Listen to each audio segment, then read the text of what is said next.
Assalomu alaykum kanalimiz a'zolari. Mana Pink Lady olma daraxti 3 yoshda. Mana egib tarbiyalash usuli bilan markaziy lider usulida tarbiyalangan. Mana markaziy lider. Yuqorida ona shoxini markaziy liderni bir uch qoldiriladi. Uchlar har doim yakkalab chiqiladi. Mana shu yerdan kesgandan keyin shu yerdan ham boshqa shoxlar chiqqan.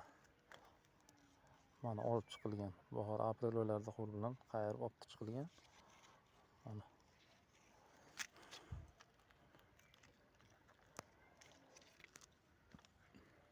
Mana shu yerlardan kesgandan keyin mana bu yerlardan shox chiqqan, olib chiqilgan. Natijada bitta shoxni o'zi o'syapti. Nima uchun olib chiqiladi? Ko'p shoxlarning uchini yakkalab chiqish kerak. Agar yakkalamasa shox ko'payib ketadi, pastga soya tashlaydi. Bular o'sib ketib, pastga soya. Mana yuqoridagilar ham hammasi yakkalab chiqilgan. Hammasi yakka shox. Agar olib chiqmaganda hammasi 3 tadan 4 tadan shox bo'lardi. Bu yoqqa o'rmonzorga aylanib ketardi. Mana natijada yakkalab chiqqanmiz, egib tarbiyalaganmiz. Mana birinchi yarishni o'zida bitta, ikkita, 3 ta, 4 ta, 5 ta va 6 ta yarus. 6 ta yarus egib tarbiyalangan.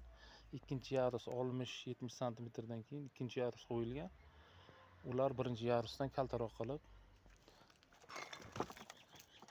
archashimon shaklda o'sadi daraxt. Natijada pastga ham quyosh tegadi.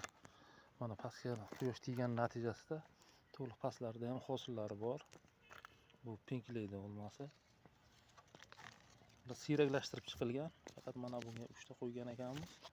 Bular 3 ta qo'ygan ekanmiz. Qolganlari hammasiga mana 5 tadan har bir gul olma bor joyda 5 ta 6 tadan olma bor edi bularga. Olib ikkitadan, bittadan har bir gul tupida 2 ta qoldirganmiz. Mana bunisiga bitta qoldirganmiz. Bunga ham 2 ta shu tartibda siyraklashtirib chiqariladi olma g'uralik paytida. Natijada keyin olmalar yiriklashib, xohlagandek sifatli, toza olma bo'ladi. Vaqtida doralash, vaqtida siyraklashtirish, vaqtida o'g'itlash hammasi haqida batafsil videolarimizda ko'rib qo'yib boramiz. Qiziquvchilar bo'lsa kanalimizga a'zo bo'ling. Kanalimizni ko'rib boring. Mana shunday qiziqarli bog'imda qiladigan ustozlarimizdan o'rgangan bilimlarni qo'ldan kelgancha videolarimizga qo'yib boramiz. Sog' bo'ling, salomat bo'ling, charchamang.